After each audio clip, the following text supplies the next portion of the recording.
World top rankings ఉన్న యూనివర్సిటీస్లో ఎలాంటి IELTS రాయకుండా ఫ్రీ ఎడ్యుకేషన్ అండ్ స్కాలర్షిప్ అందుకోవాలంటే కాంటాక్ట్ విదేశ్ కన్సల్ట్స్.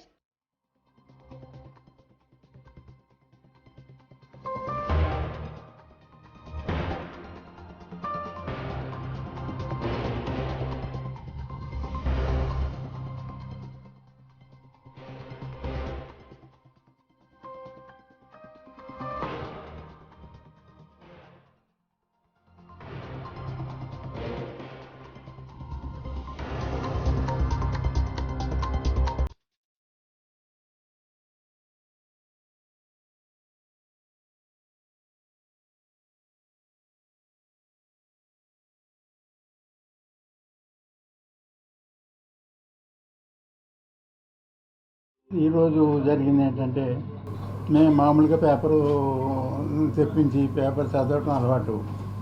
కానీ ఈవేళ పేపర్లో ఆ న్యూస్ ఎటువంటిదంటే నేను ఎప్పుడు చదవలేదు, ఎప్పుడు వినలేదు అటువంటి న్యూస్. చాలా ఘోరంగా ఉందన్నమాట. అది మరి ఎలాగొచ్చిందో ఎలా ఏంటో నాకైతే తెలియదు, కానీ చాలా ఘోరంగా ఉందండి అది. ఆ న్యూస్ ఏంటో మీకు తెలిసే ఉంటుంది.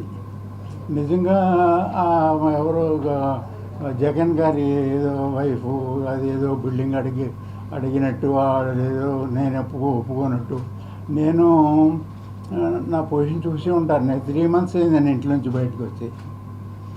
అటువంటి పరిస్థితిలో మరి ఉన్నవి లేని ఇలా కల్పించేసి ఇలాగే చెప్పడం అంటే చాలా ఘోరంగా ఉంది పొజిషను.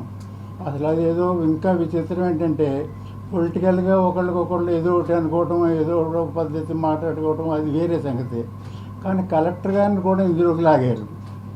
అందులో కలెక్టర్ గారు అది యాక్చువల్గా ఆ యాక్ట్లో లేదండి. మాకు ఆ పొలం, మాకు సైట్ కానీ వేరే పొలం కానీ ఏది లేదు. అటువంటిది కమిషనర్ కాదు, కలెక్టర్ గారిని నేనేదో రిక్వెస్ట్ చేసినట్టు, ఆయనేమో పెద్దవాళ్ళని ఏదో కలవమన్నట్టు అని ఆయన్ని కూడా ఇందులోకి ఇందులోకి దింపారనమాట. ఇందులో ఏమాత్రం నిజం లేదండి, 1% కూడా లేదు. అసలు ఇల్లు అడగటం ఏంటో, నన్ను కలవటం ఏంటో 3 నెలల క్రితం సుమారుగా కలిశారని రాశారు. 3 నెలల క్రితం నేను లేను. నేను హైదరాబాద్లో హాస్పిటల్లో ఉన్నానండి. ఇప్పుడు కూడా నాకు హెల్త్ బాగాలేదు.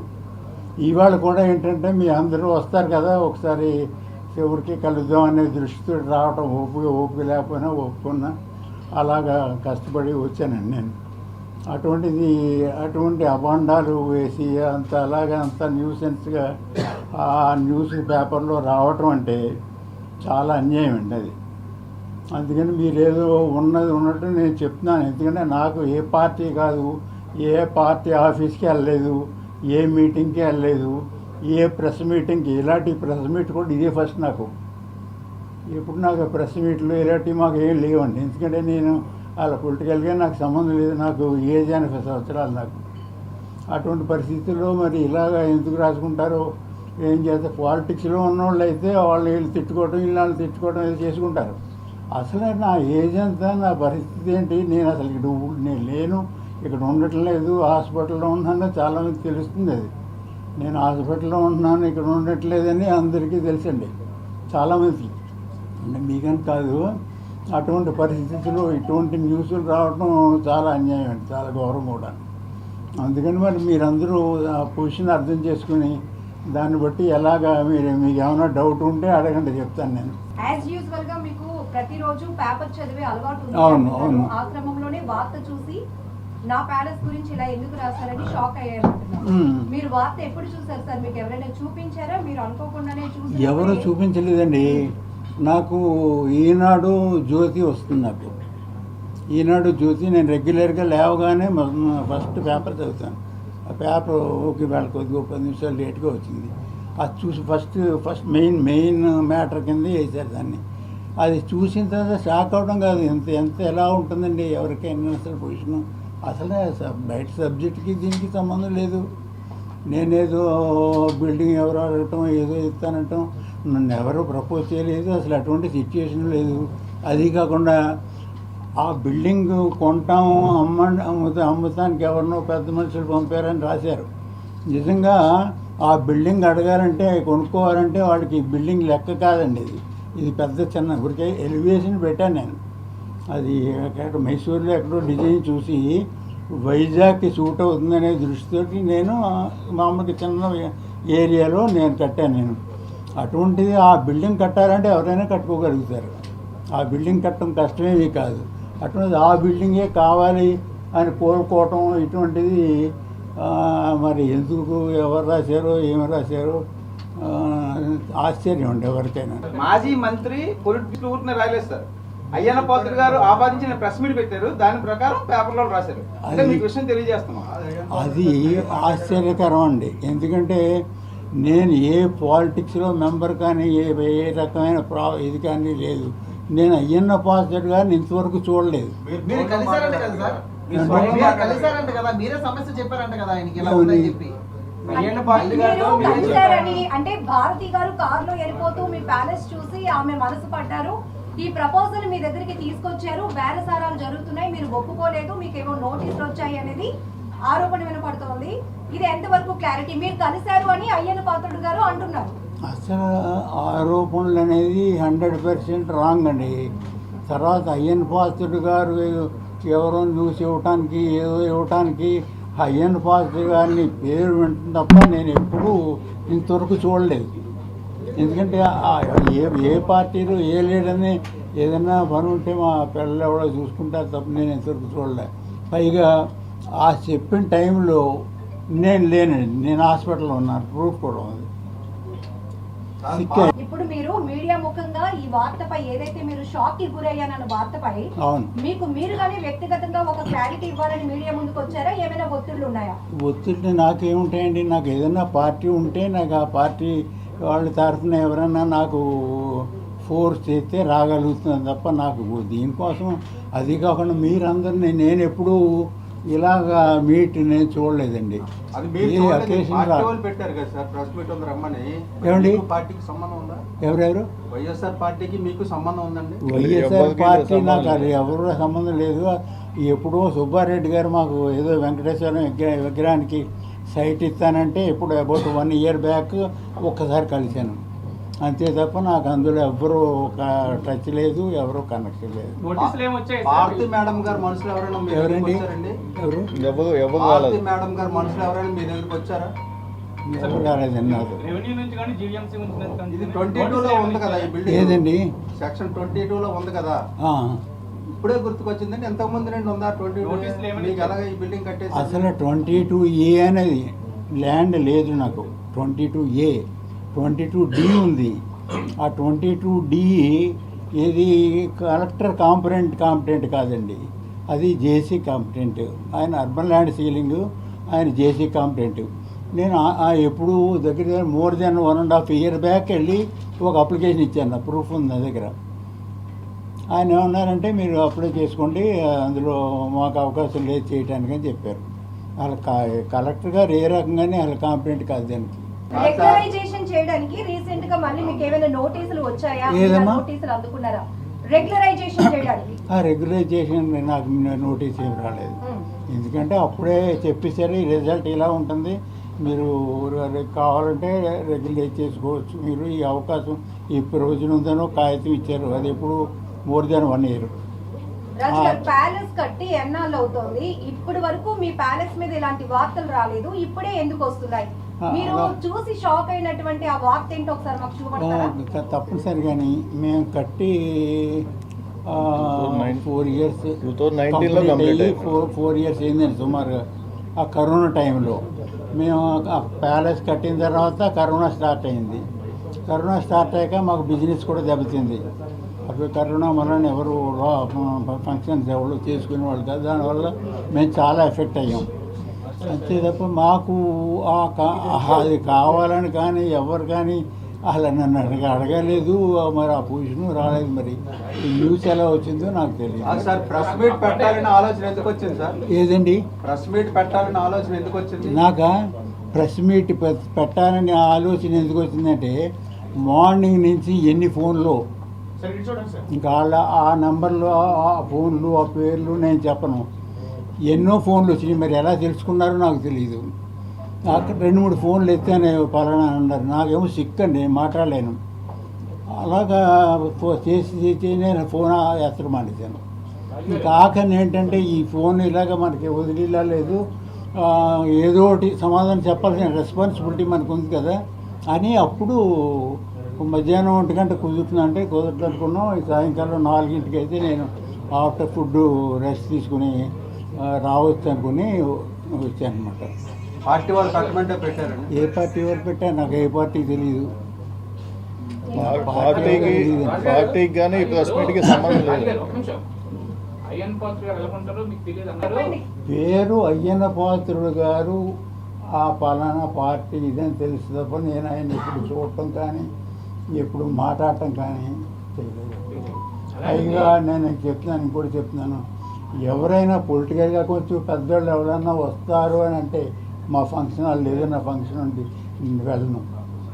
ఎందుకంటే ఏదో మాట్లాడించాలి, మనకి ఆ సబ్జెక్టు తెలియదు, వాళ్ళ పెద్దవాళ్ళు. ఎందుకంటే నేను అసలు ఇప్పటి వరకు ఏ పొలిటీషియన్ పెద్దవాళ్ళు ఎవరిలో వచ్చినా నేను ఇంతవరకు అండి మీకు ఆరోగ్యం బాగాలేదు. ఆరోగ్యం బాగాలేదు. తర్వాత మీరు ఎవరికో ఇంతవరకు మీరు ఏ మీడియా ముందుకు రాలేదు, ఎప్పుడు ఇటువంటి సమావేశాలు నిర్వహించలేదు, ఎక్కడ మీరు పాల్గొనలేదు. ఏది మీరు మీకు ఎవరెవరు తెలియదు, మీడియా వాళ్ళు కూడా ఎవరెవరు తెలియదు. తెలియటం అంటే ఇందులో నేనైతే గుర్తుపట్టలేను, కానీ అప్పుడప్పుడు మా పేపర్కి మీరు చందా ఇవ్వండి అని వచ్చిన వాళ్ళు ఉన్నారు. ఎంతో కొంత మేము ఏదో ఇవ్వటం. అయ్యన్ పాత్ర గారు నేను చర్య తీసుకుంటున్నాను. నెక్స్ట్ ఏమైనా యాక్షన్ తీసుకోబోతున్నారా? ఒక్కసారిగా మిమ్మల్ని ఎంత ఆందోళన ఏమైనా కోర్టు పరంగా ఎలాగా ఏమైనా యాక్షన్ తీసుకుంటారా? లీగల్గా ఏమన్నా వెళ్తారని అడుగుతున్నాను. లీగల్గా నేను ఎప్పుడు కోర్టుకు వెళ్ళలేదు ఇంతవరకు. ఇప్పుడు వెళ్తారా సార్? ఇప్పుడు వెళ్తారా అయ్యన్న పాత్ర పైన? ఇప్పుడు దేనికి ఇన్ఫర్మేషన్ వేసే లేదండి, ఇప్పుడు మీరు డ్యామేజ్ అయినట్టే కదా, పేపర్లు వేసారు, మరి అంతే కదా. అటువంటి పేపర్లో బోర్డు అని పడుతుంటాయండి. అలా కాదు, అవునండి, మేము క్లారిఫై చేయాలి కదా. అవన్నీ ఎంత 80 సంవత్సరాలు వచ్చేసి ఇంకా ఏ పేపర్లో వేసేసో నేను ఏదో చెప్పేసో చెప్పలేను. కానీ మీరు అందరూ వచ్చారు కాబట్టి మీకు మీ డ్యూటీ ఏంటో మీరు చేయండి. నాకు అది వెయ్యాలా వేయక్కర్లేదా ఏమనేది నాకు తెలియదు. నేనైతే డైరెక్ట్గా నా చేతిలో ఉన్నది కాదు అది. రాజు గారు ఇంకెక్కువగా మిమ్మల్ని ఇబ్బంది పెట్టదలుచుకోలేదు, క్లోజ్ చేసేద్దాం. చివరిగా ఏమైనా చెప్పాలనుకుంటున్నారా? నేను చివరిగా వేరే చెప్పేది ఏముందండి, ఇది అన్యాయం జరిగింది. కానీ మరి ఇది ఎలా జరిగిందో పలానా అందులో పేర్లు రాసినంతరం నా పేర్లే చెప్పారా, ఎవరు చెప్పారో, మధ్యలో వాళ్ళ తరఫున వాళ్ళు పేరేసి ఎవరన్నా వేరే వాళ్ళు చెప్పారా అని మాకేం తెలుస్తాయి. కొద్దిగా పేపర్ కూడా నేను మ్యాక్సిమం 1 అరగంట చదువుతాను మెయిన్ పాయింట్లు. అంతకంటే పేపర్ చదివి ఓపిక కూడా లేదు నాకు. రాజుగారు పేపర్లో తప్పుడు వార్తలు రాశారు అని మీరే చెప్తున్నారు. అవును, ఆ తప్పుడు వార్తలను ఖండిస్తూ మీరేమైనా ఆ పేపర్ మీద కోర్టు కేసేసే ఆలోచనలో ఉన్నారా? నేను కోర్టులో కేసు వేసే పరిస్థితి ఇవన్నీ నాకు పర్మిట్ చేయదండి బాడీ. కోర్టుకి వెళ్ళాలంటే ఫస్ట్ ఎవడో ఒకడు వెళ్ళాలి, లేకపోతే ఒకసారి అటెండాలి, లేకపోతే ఎవడో లాయర్ని సరైన చూసుకోవాలి, ఇవన్నీ చూసుకోవాలి. అవన్నీ నాకు ఇప్పుడు అలా కోర్టుకి వెళ్ళడం వస్తే సగం మంది కోర్టుకే వెళ్తారు ఊళ్ళో జనం. కానీ అవన్నీ నేను చేయదలుచుకోలేదు. ఇప్పుడున్న పరిస్థితుల్లో మీ ప్యాలెస్ కి భవిష్యత్తులో కనుక ఇబ్బంది వస్తే మీరు కాపాడుకోగలరు ఈ వయసులో? ఇబ్బంది వచ్చినప్పుడు మనం కాలుకి దెబ్బ తగిలినప్పుడు ట్రీట్మెంట్ చేయించుకుంటాం. అంతేగాని మనకి కాలుకి దెబ్బ తగులుతుంది అనుకుని కాలుకు కట్టుకుని వెళ్ళాము. నిప్పు అదే కావచ్చు. అవి చెప్పే పొజిషన్ కూడా నాకు అవి శాంపిల్స్. మీ తరపున ఎవరైనా చెప్పించుంటే బాగుంటుంది. ఏమండి మీ తరపున మీ వాయిస్ ఇంకోటి కావచ్చు చెప్పించి ఏంటది? మావాడికి ఏం తెలుసు? మాట్లాడండి. లేదులేండి, అంటే ఇప్పుడు మా వరకు ప్రాబ్లం ప్రెస్ మీట్ పెట్టడంలో ఉద్దేశం ఏంటి? ఇప్పుడు ప్రజల వల్ల ఈ ప్రెస్ మీట్ పెట్టారు. లేదు ఎవరు దాని మీద అయ్యన్న పాత్రుడు భారతీ రెడ్డి అనే వ్యక్తి మీ మీద ప్రజరించి వాళ్ళు పంపించారు, రేపు పొద్దున భవిష్యత్తులో ఈ గాదిరాజు ప్యాలెస్ తీసుకుంటారు అని పెట్టి మీరే వెళ్ళి అయ్యన్న పాత్రుడితో చెప్పినట్టు మాట్లాడారు. ఎవరు మాట్లాడారు? అయ్యన్న పాత్రుడు. లేదు అలా ఏం లేదు. అంటే చదవండి ఈ వార్త. చూసాను, చదివి లేదు అలా కాదండి, చూడకుండా అంటే అలాగా, మరి చెప్పలేదంటే అలాగా, మరి ప్రెస్ వాళ్ళు కాదు. మరి ఎందుకు మీరు కలిసినట్టు మీరు ప్రూవ్ చేయండి పోనీ. మేమది చేస్తాం. అవును, మరి మీరే చెప్తున్నారు కదా కలిసా. అవును కరెక్ట్ అండి. మేము అలా కాదు, అయ్యన్న పాత్రుడు గారిని కలిసినట్టు ప్రూవ్ చేయండి పోనీ. మేము చేయడం కాదు. కాదండి, న్యూస్ వచ్చింది మీరే మమ్మల్ని చెప్తున్నారు. క్వశ్చన్ చేస్తే ఎలా సార్? కాదు కాదు యాక్షన్ తీసుకోవాలి కదా సార్ అప్పుడు. అలాగే మాకు ఎందుకంటే అలాగే సార్ అలాగే సార్ ప్లీజ్. ఇప్పుడు అదే అడిగారు కదా అంటే ప్రూవ్ చేయండి అని. అదే అయ్యని పాత్ర అడగండి, మీరు ప్రూవ్ చేయండి, మీకు మేము చెప్పాం కదా ప్రూవ్ చేయండి అని చెప్తే అయ్యని పాత్ర అడగండి. లీగల్ గా వెళ్తారా లేకపోతే మామూలు ప్రెస్ గా చెప్తారా చెప్పండి. లీగల్ గా అంటే విశాఖలో మీరు చూసే ఉంటారు గత ఏదండి? మధ్యవర్తి చేతుల్లోకి వెళ్ళిపోయి ఇప్పుడు అవి ఏ పరిస్థితిలో ఉన్నాయో ఎవరు తెలియని పరిస్థితిలో ఉంది. ఇప్పుడు మీ ప్యాలెస్ సంబంధించి కూడా అలా జరుగుతుందేమో అని భయం అందరికి. నాకు భయం ఏమీ లేదండి, ఎందుకంటే అది చెప్పుకోదగ్గంత ఏమీ కాదు. అది కూడా మేము కట్టేది ఇప్పటికి 10 years అయింది. కానీ ఎప్పుడు నుంచో ట్యాక్స్ కట్టడం అసెస్మెంట్లు అవి అన్నీ. ఇప్పుడు దానికోసం వచ్చి ఎవరు నాకు దృష్టిలో ఎవరు రారు. అది కూడా ఊరికే ఏదో లాగేసుకుందాం అని ఇప్పుడు ఎన్ని రకరకాల కౌర్లన్నీ నిజమని కూడా అనుకోలేము. పేపర్లో ఏదైనా న్యూస్ వస్తే చదవాలి మనం. ఆ పేపర్లో న్యూస్ వచ్చి అన్నీ కరెక్ట్ అని అనుకోలేము. అది ఎలా వచ్చినాయి, ఎవరు వేసారు, ఏం చేశారు అనేది మాకు తెలియదు. కానీ న్యూస్లు రకరకాల పార్టీల మీద రకరకాల న్యూస్లు వస్తుంటాయి. ఇంకా అవన్నీ మనకు అదే పని. అవన్నీ నిజం అనుకుంటే ఎలా అవుతుందండి? సార్ ప్యాలెస్ కట్టినప్పుడు యూఎల్సీ ల్యాండ్ ఇందులో ఉందని చెప్పి ఆ రోజుల్లోనే కామెంట్స్ వచ్చినాయి, ఉన్నదా లేదా? 22A లేదండి, 22D అంటే అది 100% క్లియరు. అది ఇప్పుడు ఇక్కడ ఉన్న ఆఫీస్ స్టాఫ్, అది జాయింట్ కలెక్టర్ ఆఫీసు, మీరు ఇప్పుడు అందరూ రండి ఇవాళ కానీ రేపు కానీ నేను చూపిస్తాను మా పేపర్స్. 100% క్యాష్ పెట్టి కొనుక్కోండి. అందులో యూఎల్సీ ఉండే అవకాశం లేదు. యూఎల్సీ యాక్ట్ గురించి కూడా నేను చెప్తాను మొత్తం చెప్పమంటే. మీరు ఎవరైనా ఒక 4-5 రండి, పేపర్లు చూడండి. అది ఏమన్నా డిఫరెన్స్ ఉంటే ఇప్పుడు ల్యాండ్ వదిలేస్తాను నేను. వైసీపీ నాయకుడు విజయసాయి రెడ్డి ఉత్తరాంధ్ర ఇన్ఛార్జ్ గా ఉన్నప్పుడు మీ మీద ప్రెజర్ వచ్చిందని వచ్చింది. దాని మీద ఆరోపణ మీద కామెంట్ ఏమొచ్చింది? ఒత్తిడి వచ్చిందని. ఎటువంటి ఒత్తిడి లేదు. అదే ఆయన చెప్పి మనం అవునండి, ఆయన చెప్పిన ప్యాలెస్ సంబంధించి విజయసాయి రెడ్డి గారు ఒత్తిడి చేశారు ఈ ల్యాండ్ ఇమ్మని చెప్పి. అసలు విజయసాయి రెడ్డి గారిని 1-2 కలిసింది కరెక్ట్. అప్పుడు ఒక అది ఎవరది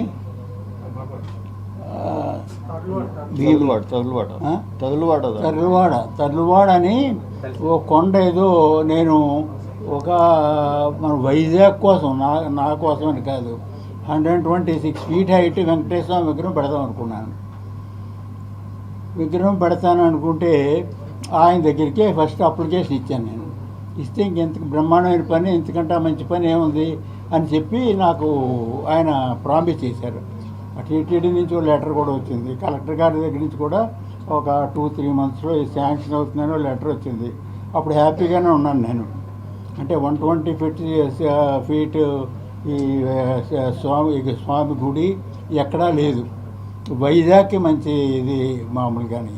అంటే నేను ఏదైనా చేయాలంటే కొద్దిగా హైలైట్ అవ్వాలి అని కెపాసిటీ ఉన్నా లేకపోయినా.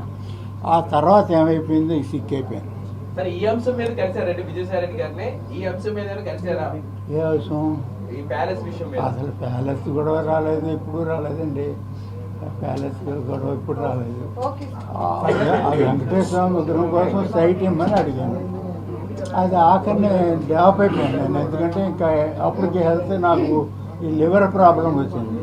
ఇంకా నేను చేయగలిగే పరిస్థితి లేదు. సహనం చేసి వదిలేస్తే ఎవరో చేయగలిగేది కాదు. అది ఇంకా డ్రాప్ అయిపోయాను. కలెక్టర్ గారు ఇచ్చిన లెటర్ కూడా ఉంది.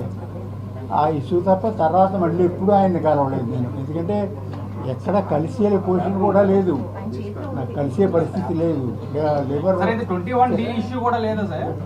21D ఇష్యూ కూడా లేదు. ఏదండి? 21D డి అనేది లేదండి. ఆ ఇష్యూ కూడా లేదు. ఆ ఇష్యూ కూడా లేదు. ఆ ఇష్యూ అంటే చెప్తున్నాను కదా, ఇప్పుడు మాది 21Dలో ఉంది. కానీ అది మాది ఫెయిర్, మేము కొనుక్కుని చేసింది. వాళ్ళు రాంగ్ ఏం చేశారంటే వాళ్ళ స్టాఫ్ కొంతమంది వచ్చారు కొత్తగా ఈ మధ్య. వాళ్ళకి అసలు సబ్జెక్ట్ తెలీదు. సబ్జెక్ట్ తెలియక ఆ 84 ఆర్డర్లో ఉన్న ల్యాండ్ వాళ్ళది సపోజ్ 500 యార్డ్స్ అనుకోండి, 300 యార్డ్స్ అమ్మేశారు అనుకుందాం. అమ్మేస్తే మిగతా 200 వాళ్ళు అమ్మేసింది మిగతాది ఏమైంది తెలియదు, వాళ్ళు పోయారు పెద్దవాళ్ళు. అది నాది రెస్పాన్సిబిలిటీ అంటారు. అది మీకు అలా చూపిస్తే మొత్తం అలా ఆ స్టోరీ అంతా దానికి తెలుసు. అప్పట్లోనే పేమెంట్స్ చేస్తారండి, దానికి అప్పట్లోనే డబ్బులు చెల్లించారా? ఏదండి డబ్బులు సార్ 100% రిసీట్తో సహా ఉంది. ఇప్పుడు మేము 1997 కొన్నాం. మేము 97లో రిసీట్లు, తర్వాత 97లో 26 ఆర్డర్ ఉంటుంది మీకు తెలుసు. రిజిస్టర్ ఆఫీసులో రిజిస్ట్రేషన్ చేసుకోవాలంటే కంపల్సరీగా యూఎల్సీ పర్మిషన్ ఉంటే అది ఎలా చేస్తారు. యూఎల్సీ పర్మిషన్ ఎలా వస్తుందంటే డబ్బులు కడితే వస్తుంది. ఓనర్కి డబ్బులు కడితే ఆడికి అమ్ముకునే ఎలిజిబిలిటీ ఉంటే వస్తుంది. అది ప్రతి రిసీట్ ఉంది నా దగ్గర ఉంది. కానీ ఇక్కడ స్టాఫ్ తెలియడం వల్ల, సరిగా ఈ సబ్జెక్ట్ తెలియకపోవడం వల్ల నేను ఎంత చెప్పినా వాళ్ళకి అర్థం కాల. 1.5 year పట్టింది. అది 1.5 year తర్వాత రెవెన్యూ ఉద్యోగులకి ఈ ల్యాండ్ మీద అవగాహన లేక మిమ్మల్ని తప్పుదో పట్టించారు అంటారు. రెవెన్యూ ఉద్యోగులకి దీని మీద లేక అనేది కొంతమందికి, ఎందుకంటే అందరూ ఇన్వాల్వ్మెంట్ ఉండదు. అందులో ఒకడు ఎల్ఈసి ఉంటాడు, యూడిసి ఉంటాడు, ఇంకో ఒకళ్ళు ఉంటారు. కాదు సార్, నేను రెవెన్యూ వాళ్ళు మిమ్మల్ని ఇబ్బంది పెట్టదలుచుకుంటే ఏమండి, రెవెన్యూ వాళ్ళు మిమ్మల్ని ఇబ్బంది పెట్టదలుచుకుంటే ఈ బిల్డింగ్ కట్టరు కదా. ఏ బిల్డింగ్? ఇంత బిల్డింగ్, ఈ బిల్డింగ్ అది ఎప్పుడు, ఇది ఎప్పుడు? అది 1997 అది కాదండి. ఆ. ఇది ఈఎల్సీలో ఉంది, ఈఎల్సీ ప్రాబ్లం ఉందని చెప్పారు కదా. అదే యూఎల్సీ. ఇప్పుడు ఎంత విచిత్రం అంటే, ఇప్పుడు ఒక జాయింట్ కలెక్టర్ ఉన్నారు. అంతకుముందు యూఎల్సీ ఒకే దానికి ఎక్స్క్లూజివ్ యూఎల్సీ ఆఫీసర్ ఉండేవారు. స్పెషల్ ఆఫీసర్, సెక్షన్ ఆఫీసర్ ఏదో ఉండేది. అప్పుడు ఇలా ఇద్దరు లేరు. అప్పుడు ఉన్న యూఎల్సీ ఆఫీసర్ ఎవరు, స్పెషల్ ఆఫీసర్ ఎవరు, ఆయన మా సైట్ డాక్యుమెంటు ప్రతి గజం వేసి ఇది నాన్ సర్ప్లస్ ల్యాండ్ అని మున్సిపల్ కమిషనర్కి రాశారు. మున్సిపల్ కమిషనర్ ఈయనకి రాశారు, యూఎల్సీ ఆఫీసర్కి. అంటే మేము ల్యాండ్ రెగ్యులరైజేషన్ ఇదేదో పెట్టుకుంటూ ఉంటే ఆయన రాస్తే ఆయనకి రిప్లై ప్రతి గజం ఈ డాక్యుమెంట్ నెంబర్ వేసి మాకు అదే ఆయన కాగితం ఇచ్చారు. నేను అదో కాపీ తీసుకున్నాను. నేను ఇంత చిన్న 1% కూడా అందులో డీవియేషన్ లేదండి. ఆ డబ్బులు కట్టాను, అంతా చేశాను. ఇంతకాలం నుండి 22D ఎందుకు మీరు డిలీట్ చేయించుకోలేకపోతున్నారు? అసలు ఇంతకాలం డిలీట్ చేయించుకోవాల్సిన అవసరం ఎప్పుడు రాలేదు. ఎందుకంటే అది ఎప్పుడు వచ్చిందంటే, ఆ జీవో నెంబర్ నాకు గుర్తులేదు. అది రెగ్యులరైజ్ చేసుకోవచ్చు కావాలంటే డబ్బులు కట్టుకుని అని వచ్చాను. ఏంది అది 1 year 1.5 year అయింది. ప్రతి సంవత్సరం దాన్ని ఎక్స్టెండ్ చేస్తుంటున్నారు కదా సార్. అది ఇప్పుడు ఎలాగ ఉందంటే, అది మా ల్యాండ్లో సర్ప్లస్ ల్యాండ్ లేదు. ఒక స్పెషల్ ఆఫీసరు ఇందులో సర్ప్లస్ ల్యాండ్ లేదు, క్లియర్గా ఉంది అని లెటర్ ఇచ్చినప్పుడు నేను మళ్ళీ వెళ్ళాల్సిన అవసరం లేదు. అయితే ఈ 2-3 సార్లు చూసి పేపర్ అది ఇప్పుడు మన క్లియర్గా ఉందనుకోండి, మనం అసలు దాని జోలికి పోము.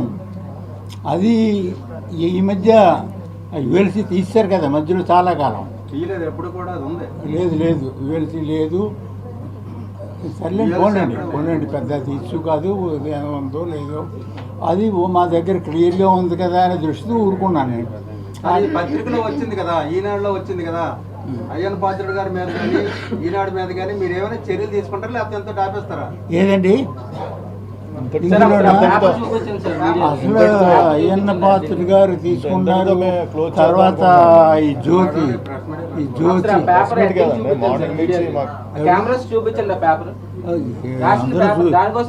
మీరందరూ చూసిందే కదా పేపర్. ఏదైనా పేపర్లో చూపించండి. అదిగోండి మీ చేతి వెనకాతల ఉందండి ఆర్టికల్. అదిగోండి ఇక్కడ ఈ చేయి.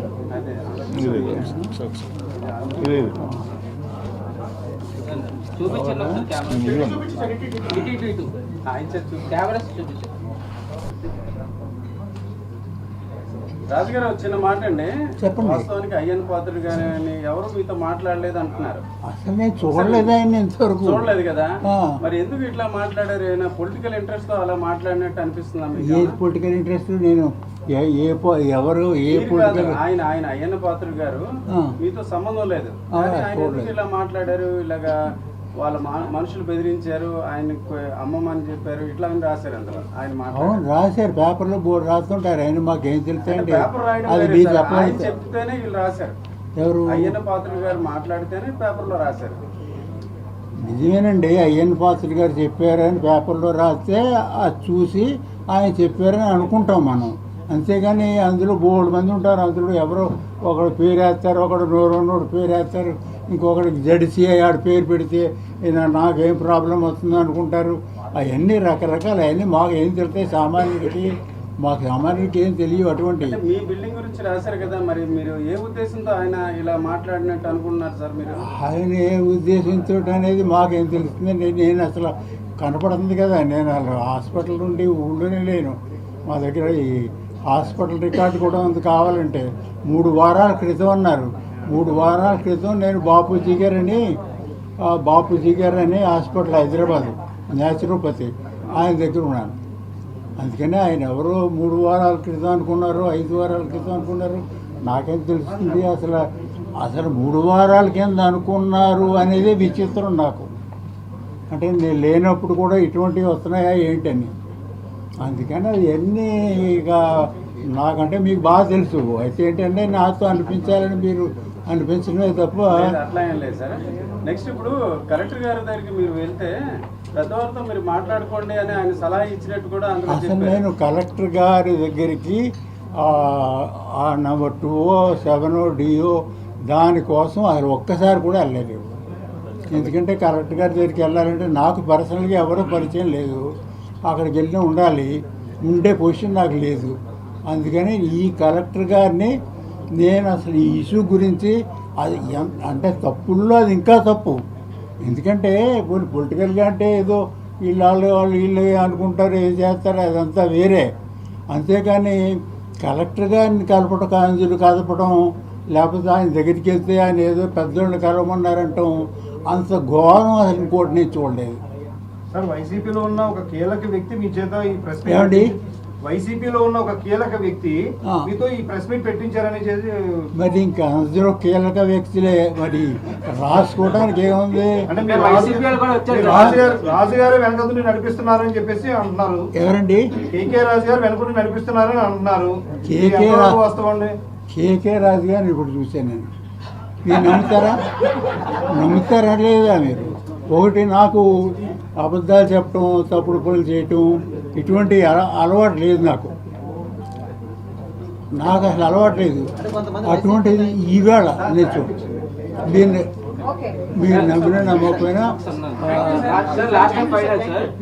కొంతమంది వైసీపీ నాయకులు మీతో ప్రెజర్ పెట్టి ఎట్టించారని కూడా వస్తుంది. ఎట్లా ఎంతవరకు ఇప్పుడు ఏదైనా తప్పు చేయటం ఒకటిసారి కష్టం, అబద్ధం ఆడటమైనా, కొట్టడమైనా, ఇంకో చేయటమైనా, లేకపోతే ఇంకోటి చంపటమైనా ఒకేసారి కష్టం. తర్వాత ఎన్నిసార్లనే తీసుకోవచ్చు. అందుకని ఎవడో ఒకసారి ఏదో చేసేదంటే ఓకే. ఈ ప్రెస్ మీట్కి వచ్చిన ప్రతి ఒక్కరికి పేరున ధన్యవాదాలు తెలుపుతూ ఈ ప్రెస్ మీట్ క్లోజ్ చేయడం.